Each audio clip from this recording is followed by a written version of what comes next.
মার্কিন president Donald ট্রাম্পকে অভিশংসন ও ২৫তম সংশোধনীর আওতায় অবিলম্বে ক্ষমতা থেকে সরিয়ে দেওয়ার আহ্বান জানিয়েছে কৃষ্ণাঙ্গদের অধিকার আদায়ের ঐতিহ্যবাহী সংগঠন NAACP। ১৯০৯ সালে প্রতিষ্ঠার পর দীর্ঘ ১১৭ বছরের ইতিহাসে এই প্রথম কোনো ক্ষমতাসীন প্রেসিডেন্টের বিরুদ্ধে এমন কঠোর অবস্থান নিল সংগঠনটি।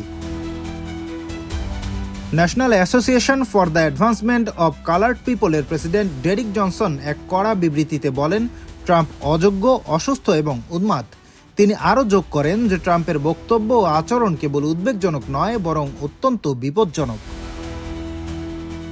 ডেরিক জনসন বলেন, যখন দেশের সর্বোচ্চ পদের জন্য বিশ্বস্ত কোনো ব্যক্তি সত্য, স্থিতিশীলতা এবং আমেরিকান জনগণের কল্যাণের প্রতি অবজ্ঞা প্রদর্শন করেন, তখন তা পুরো জাতি এবং বিশ্বের জন্য একটি হুমকি হয়ে দাঁড়ায়। ট্রাম্পকে অবশ্যই অবিলম্বে ক্ষমতা থেকে সরিয়ে দিতে হবে। প্রসঙ্গত, ২৫তম সংশোধনী বলতে NAACP মূলত মার্কিন সংবিধানের ২৫তম সংশোধনীর কথা বলেছে। এই আইন অনুযায়ী যদি মন্ত্রিসভার সংখ্যাগরিষ্ঠ সদস্য এবং ভাইস প্রেসিডেন্ট মনে করেন যে প্রেসিডেন্ট দেশ চালাতে শারীরিকভাবে বা মানসিকভাবে অক্ষম, তবে তারা তাকে ক্ষমতা থেকে সরিয়ে দিতে পারেন। আন্তর্জাতিক ডেস্ক, দৈনিক দৃষ্টি।